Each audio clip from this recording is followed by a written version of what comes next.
You're listening to Thyroid Talk with Dr. Angela Mazza, D.O. Welcome. I'm Dr. Angela Mazza, D.O., a thyroid, endocrine, and metabolism specialist with an integrative practice in Central Florida. My goal for this podcast is to define and demystify the thyroid gland and thyroid-related medical conditions. By providing information in an easy-to-understand format, I hope to help patients better understand the ways in which their bodies work and to help patients thrive. Now, I'm happy to introduce my friend and co-host, Dawn Sheffield. Thanks, Dr. Mazza. Just as a reminder to our listeners, I'm also your patient. My goal here is to represent a patient's perspective and hopefully to ask questions a patient might have. Listeners can help in that effort by sending in their own questions. And as you will see from time to time, I'm also shamelessly revealing of my lack of medical knowledge, so I'm happy to be learning more about this important subject with all of you. As you know, in this episode, we're going to cover hyperthyroidism. That's overactive thyroid, and one of the most common causes of hyperthyroidism, Gravesdisease. There is so much to these two subjects. We can't cover them in depth in one episode. We're going to do additional episodes on these two topics. But today our goal is just to introduce them and give our listeners a very broad and easy to understand overview. We'd like you to come back for more details in future episodes so we can build our knowledge base together. That's right. And in a way, these two topics are a bit like looking at our previous episode's topics, underactive thyroid and Hashimoto thyroiditis, in a distorted mirror. Hypo and hyperthyroid are vastly different disorders with very different symptoms, but their symptoms can also overlap in some ways too. I'm especially interested in the contrasts and the similarities between the two conditions. It's interesting too that Hashimoto thyroiditis is the main cause of underactive thyroid, but in this case it's Graves' disease that primarily causes overactive thyroid. You're right. There are both extreme differences as well as similarities between hypo and hyperthyroid. Let's start with a brief overview of the overactive or hyperthyroid condition. Then I'll explain the connection to Graves' disease. In hyperthyroidism, our bodies are revved up, like pressing the gas pedal in a car, but never hitting the brakes. This is called a hypermetabolic state, and that's a perfect name. The body is such a state of overdrive that it can even require additional food and nutrition just to support its basic functions. In fact, in this state, the body can use up so much protein that a patient may even suffer muscle weakness. A non-technical description of Graves' disease, one of the most common causes of hyperthyroidism, is that this overactive and hypermetabolic state is due to our immune system. Our immune system is triggered to stimulate our thyroid gland to keep producing thyroid hormone way beyond what our body needs. So essentially, our thyroid is giving the okay to make thyroid hormone, both T4 and T3, without heeding the signals to stop, since our body has plenty of needed thyroid hormone. In simple terms, these two conditions are often related because hyperthyroidism is any cause of overproduction of thyroid hormone, but Graves' disease specifically is an autoimmune generated cause of too much thyroid hormone. In either hyperthyroidism or Graves', if for some reason our bodies produce so much thyroid hormone that we get symptoms of hyperthyroidism, that's called thyrotoxicosis. Dr. Mazza, does that mean in essence a toxic thyroid? And is it really toxic, as in poisoning the body, or is it just the thyroid itself that's very ill? That's an excellent question. With any cause of hyperthyroidism, the thyroid itself is not really sick. It is actually the symptoms of too much thyroid that causes the real or toxic issues. Well, would you describe some of the other symptoms a person with hyperthyroid might experience? Sure. Not every patient will have every symptom, of course, but the typical problems hyperthyroid patients seek help for are they may feel overly sensitive to heat. They may feel anxious and experience unpleasant GI issues. They may have a racing heartbeat, an enlarged thyroid, an elevated temperature, but not always, and sleep issues. They might also feel very tired, have a lot of hair loss and shakiness. Weight loss is also commonly seen in hyperthyroid patients, although sometimes people with hyperthyroidism actually gain weight. And in certain cases, their eyes may be affected. We're going to cover that later in this episode. It's also possible to be hyperthyroid with no symptoms at all. Now, in that case, with no symptoms at all, is damage still being done to the body and to the thyroid in particular? Yes, there may be unrecognized symptoms like insulin resistance and blood sugar problems, irregular heart rhythms, as well as bone loss. So is the diagnosis for hyperthyroid easier to make than it is for hypothyroid? Sometimes diagnosing hyperthyroidism can be easier because of clinical symptoms and physical signs that can be super easy to recognize. Plus, persons may, but not always, be more apt to seek medical attention based upon the severity of how they feel. If you feel your heart start beating rapidly, you feel shaky and anxious, you may be a little more concerned than some of the more subtle symptoms of hypothyroidism, like just feeling kind of sluggish. I also think it can be a little bit difficult to go to a doctor and say, I'm not really sure, but I think I might feel a little sluggish, as you mentioned. And so as we touched on in a previous episode, sometimes folks might think, oh, that's normal. I'm just getting older. I didn't sleep well. I just think it can be hard to go to the doctor with subtle, vague symptoms, even when there may be several of them. And this is especially true if the patient feels the doctor might blame it on their weight. So when first meeting a hyperthyroid patient, do you have a fairly typical course of action they might expect? What might they expect to happen on their first visit?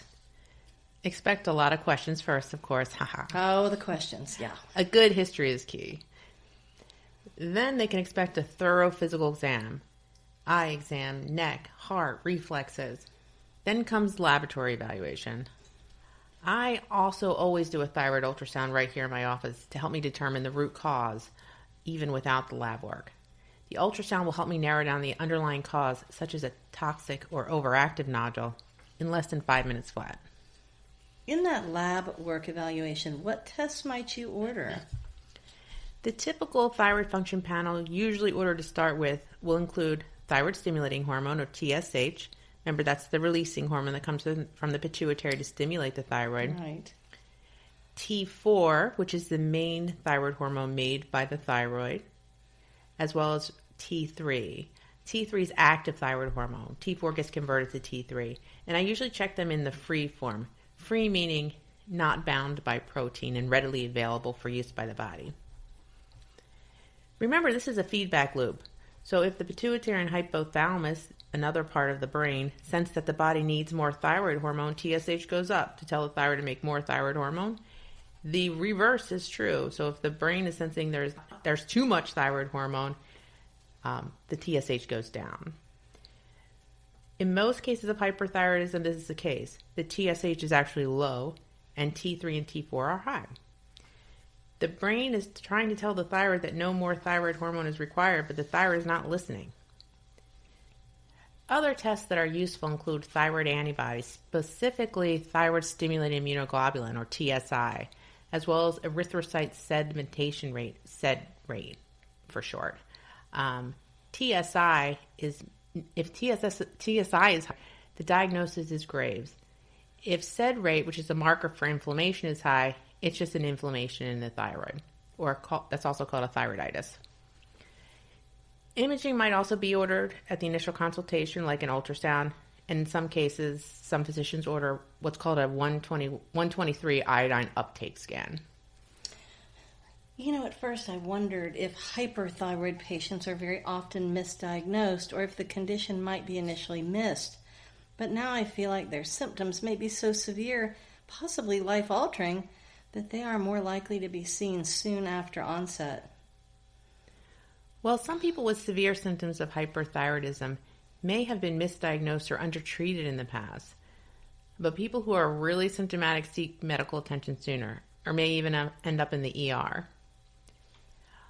Although the presentation of hyperthyroidism can be more obvious, often the limiting factor in making the solid diagnosis is getting a thyroid specialist or an endocrinologist to evaluate and nail down that exact cause and come up with a definitive plan.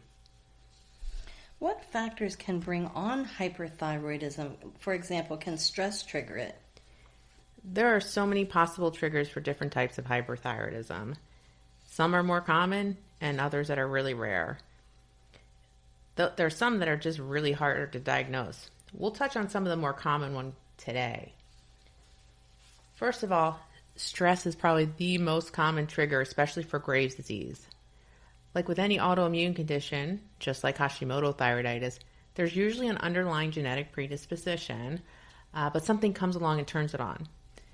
When I question my patient about what was going on at the time their symptoms started, it almost always involves something super stressful, like a really bad illness, really bad injury or surgery, even like the sudden death of a loved one or divorce. Next, Hashimoto thyroiditis can actually start out in a hyperthyroid state. This is called hashitoxicosis. Often this is triggered by fluctuations in hormones, like with pregnancy or after delivery. The overactive period with hashitoxicosis is usually pretty short-lived and can turn into underactive thyroid function with time if left unrecognized. So it's important to follow these persons up. Thyroid nodules or lumps within the thyroid can become overactive too. These nodules are known as toxic nodules or hot nodules. There's not a whole lot of data on what specifically triggers the overactivity in these nodules, but it tends to be related to gene mutations in the nodule that cause the nodule not to listen to the stop sign of TSH. Next, having had a viral illness, either respiratory or gastrointestinal, can trigger temporary hypothyroidism too. In this case, it's called subacute thyroiditis. The thyroid can be quite tender in this case. This as well is usually self-limited. One last trigger that we tend to forget about is thyroid hormone replacement itself. If someone takes too much thyroid medicine, like levothyroxine, or is overprescribed, sometimes symptoms of hyperthyroidism can present. These symptoms, of course, tend to resolve fairly quickly once the dose is adjusted. Well, can hormone levels begin to change years before the problem actually shows up in the blood work for hyperthyroidism? And I assume this can cause, of course, a delay in seeking treatment, as a person may not realize there's a problem for quite a while. Is that the case? This can be true. For some people, hyperthyroidism can creep up over time, but depending upon the cause, folks can give a definite timeline of when they started not feeling well, unlike with hypothyroidism. In general, is it harder to get control of and manage the symptoms of hyperthyroid versus underactive thyroid? Or does it just depend on the severity of the symptoms the patient has when you meet them? Everybody in every case can be a little bit different. With Graves' disease specifically, the longer the course, the more severe the symptoms, the more difficult the thyroid levels are to get a handle on. Also, the longer the course and more severe the course, the swelling of the thyroid, also known as thyromegaly or goiter, is less likely to resolve all the way. Additionally, there are eye symptoms, which I know we're going to talk about a little bit more later, are less likely to resolve in these cases. What percentage of people will develop hyperthyroidism? The risk of developing some type of hyperthyroidism at some point in your life is 2 to 5%. Now, is that just here in the U.S. or is that worldwide? That's actually worldwide. However, areas of iodine deficiency can be a little bit different. Will a hyperthyroid patient require lifetime monitoring, medication, and blood testing on a regular basis to maintain their metabolic balance? I hate to say again that every person is different, but it's true.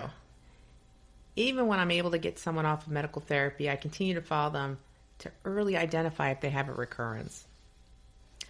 And since I mentioned toxic or overactive thyroid nodules, surgery or radioactive iodine used to be the only definitive therapies. Now we have an outpatient therapy we do right here in the office called radiofrequency ablation, or RFA. It's an excellent treatment option for thyroid nodules, including toxic nodules. We will discuss thyroid nodules in a separate episode, but RFA is a good treatment option to keep in mind. And I am so glad you mentioned that. I knew about it, but it completely slipped my mind. Let's add it to our gigantic list of future episodes. And before switching to Graves' disease, what would you like to add about hyperthyroidism that I may not have asked? Well, Dawn, I think you covered it all. Just remember that hyperthyroidism is the umbrella diagnosis that includes all causes of overactivity of the thyroid. All are different, their courses are different, and their treatments are different. Well, I do understand that. Just from my own experience, I think all of us can. My understanding, though, of Graves' disease is very limited. I know you said it's the most common cause of autoimmune hyperthyroidism, but before we planned this episode, I knew very little about it, and I still feel like I know very little about it. And just for example, for starters, who was Graves? Well, that's an excellent question, Dawn. Gotta know. Graves' disease was named after a physician in Dublin, Ireland. And believe it or not, his name was Dr. Robert James Graves.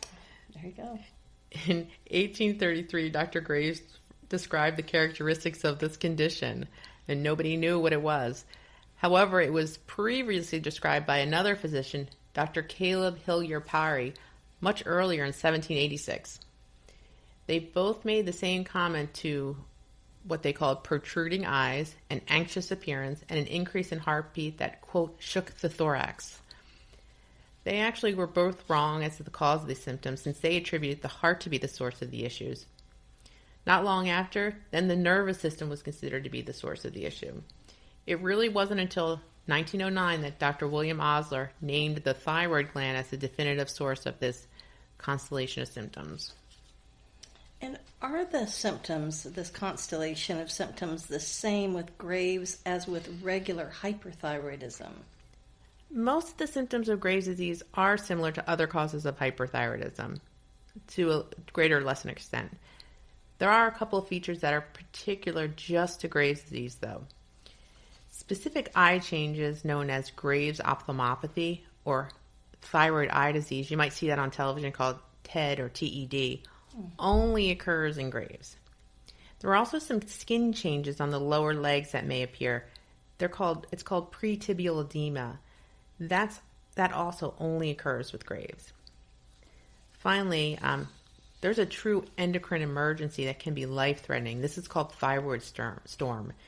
That usually only occurs in Graves too. This can end in death. Oh gosh. Well, in episode 2, we promised a rousing continuation on the subject of Graves, goiters, and goiter treatment options. I'm sure everyone's waiting. We're all waiting. I'll be happy to review that. First, goiter is a term for any sort of enlargement or abnormality of the thyroid itself. I hate to call it a wastebasket term, but it kind of is. Thyroid enlargement is more appropriately called thyromegaly. And what we used to call nodular goiter is just thyroid nodule. Multinodular goiter is thyroid nodules. Next, Graves can be a cause of thyromegaly or goiter. Since the thyroid gland is constantly stimulated to make thyroid hormone, it becomes inflamed and enlarged. Hashimoto thyroiditis, as we discussed previously, also can be associated with thyroid enlargement. Treatment options for thyromegaly depend upon the underlying cause. As far as Graves, sometimes once we bring the thyroid dysfunction under control, this often results in resolution of the thyroid enlargement. But not always, depending upon the case at hand. Well, I know you mentioned in last episode that you really love doing ultrasounds, and I can see why. They're very definitive. When it comes to a Graves patient, does their thyroid look punched out? I think that's the term you used in referring to how a Hashimoto thyroiditis looks in the ultrasound. And punched out is a terrible mental image. I can't get that out. I feel so sorry for my thyroid. I'm so sorry, Dawn. Dawn. I just say it's a little sad face. Maybe I shouldn't have used that term. No, it's okay. I'm going to get over it. We're fighting. That's the thing. We're fighting.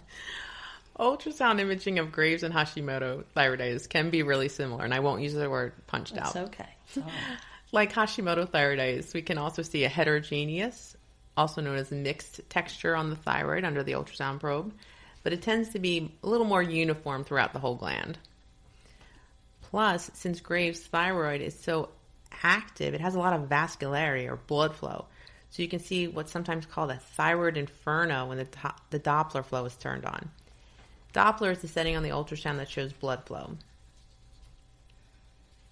I imagine that you prefer lab work. This is an assumption on my part, but I imagine you prefer lab work as a backup. But if you had to, can Graves' disease be diagnosed just from an ultrasound of the thyroid without always having to do lab tests? Well, the diagnosis usually can be at least narrowed down to Graves using ultrasound, but it is always good to get the labs.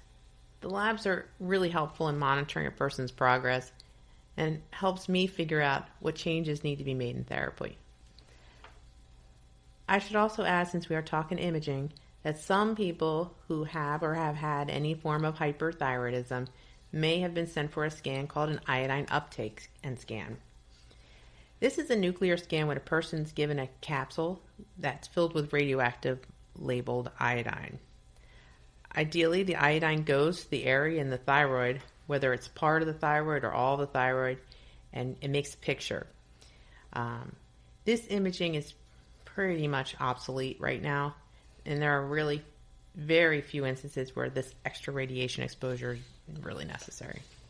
Well, I have to say I'm glad it's nearly obsolete, because I got concerned when I saw that it ideally, the radioactive iodine ideally goes to the thyroid, because then I thought, well, where else might it go?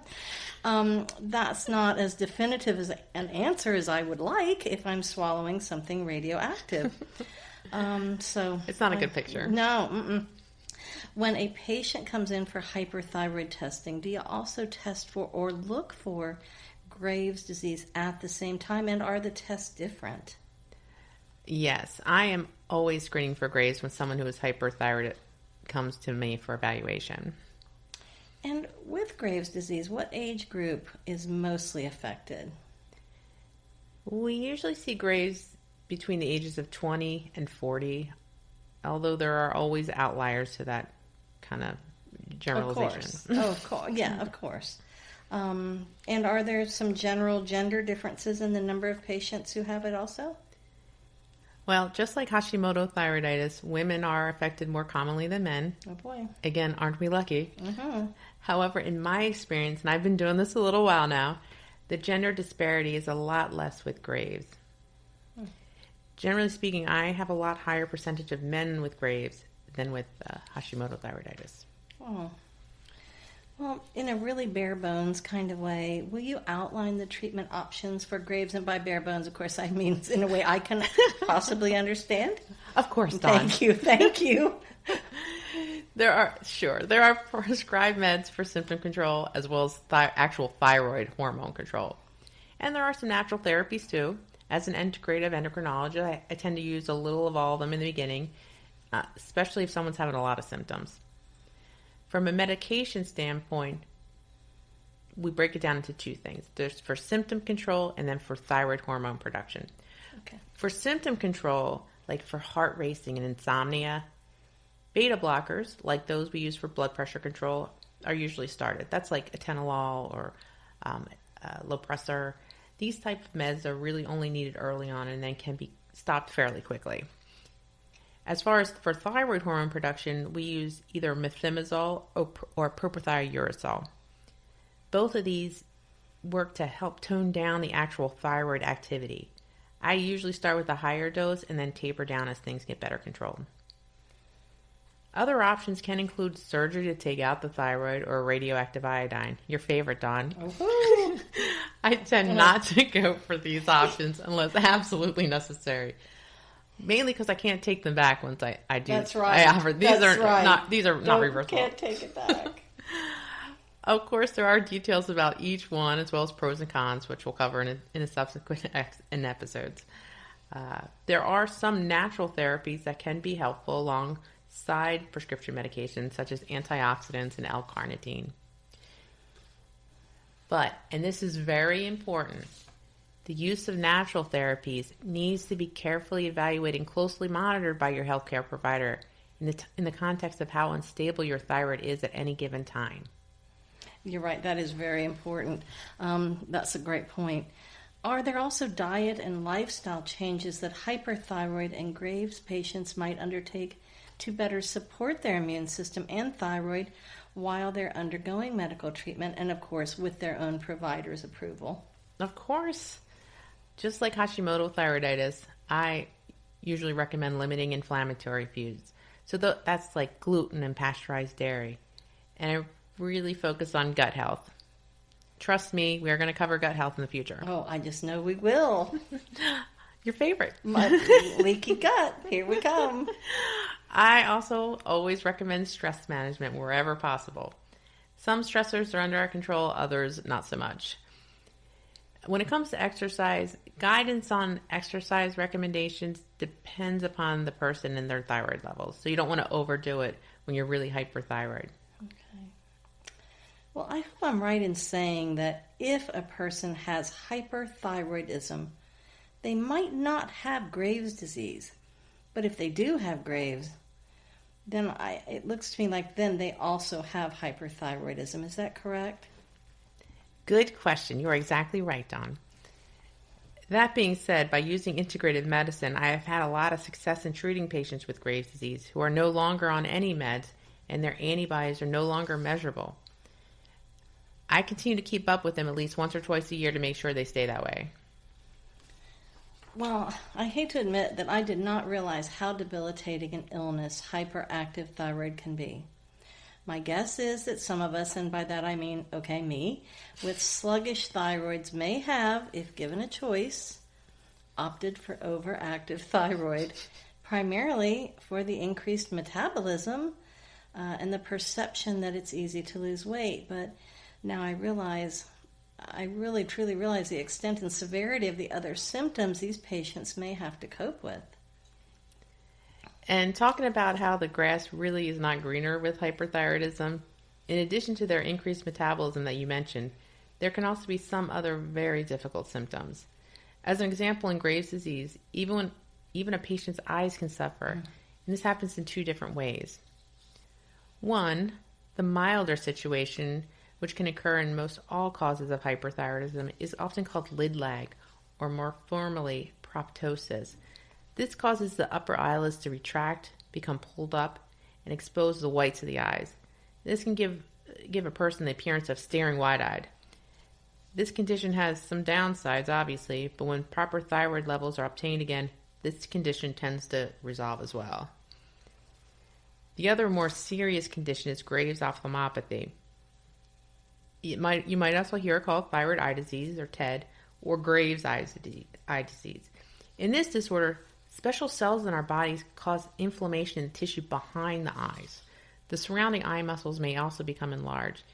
This condition can cause very dry, uncomfortable eyes, can progress to corneal irritation, and unfortunately double vision too. One thing I've wondered is if patients generally notice their own changed eye appearance. I'm kind of assuming it's so gradual that it would be hard to notice. Well, if the person doesn't notice it, their loved ones or people who see them all the time tend to point it out. Does Graves very often affect the actual eyesight as far as the structure and function of the eye that may not be able to be resolved if it's advanced?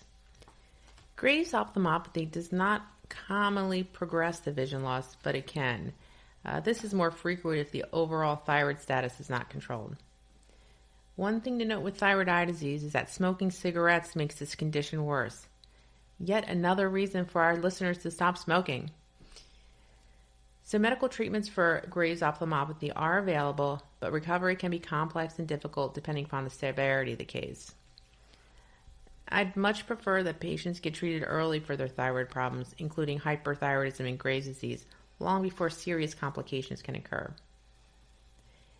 And about Graves, something we didn't mention that's important, this condition is treatable and can be put into remission and stay there in many, not all cases. Well, I did not realize that. As a result of comparing hyperthyroid and Graves' disease to hypothyroid and Hashimoto thyroiditis, its related condition, I hope we can help patients on one end of thyroid illness better understand those on the other end, or who might be somewhere in the middle. And I've learned from you that a condition called insulin resistance can impact both those with under and overactive thyroid. Insulin resistance affects weight loss and weight gain between the two groups of patients. So I wonder if down the road at some point we might create an episode where we compare and contrast hyper and hypothyroid symptoms, diagnostic protocols, and treatments. I think this would be interesting for both groups of patients and give us all more insight into the two conditions, but I need some time to prepare for that. I just got nervous just thinking about it. And I'd like to know if our listeners would be interested in such an episode too, so please let us know. Yes, I would like to plan on that. And insulin resistance is a crucial topic for thyroid patients. I'd like to focus on it sometime in the near future. I want to do this podcast to provide life-saving education, to clarify the symptoms someone may be experiencing and encourage them to see a doctor in time to prevent or mitigate damage. That's deeply fulfilling. I enjoy helping folks understand how their lives, their diets, stress management, sleep patterns, every aspect of their lives are tied to both thyroid and overall health. This also has a lot to do with why I went into endocrinology. It's a medical art that combines science with the study of our lives and all that they encompass. I hope you'll continue listening to Thyroid Talk with Dr. Angela Mazza. We have many more interesting topics and guests planned. We'll build on today's foundation and cover some topics I think you'll find meaningful. In fact, our next episode will discuss thyroid nodules, or masses within the thyroid. As always, my goal is to help us live more fulfilling lives by taking control of our health and thus feeling our best. Dr. Mazza and I hope you found this episode on hyperthyroid and Graves' disease to be interesting, and we hope you'll continue to follow this podcast. To recap just some of what we've covered here, let's introduce the subjects of hyperthyroidism and Graves' disease, and we discussed hyperthyroidism and some of its symptoms and causes, Graves' disease and how it's diagnosed, some of the commonalities and differences between Graves' disease and Hashimoto thyroiditis, and an overview of treatment options for Graves' disease. But best of all, we learned that we can impact our thyroid health. As Dr. Mazza mentioned, our next episode will discuss thyroid nodules, masses within the thyroid. We welcome your comments, show ideas, and questions for future episodes. Please send them to thyroidtalk.mazza at gmail.com. That's thyroidtalk, all one word, .mazza at gmail.com. And don't forget to ask your healthcare provider about any specific questions regarding your wellness. This podcast is meant for educational purposes only.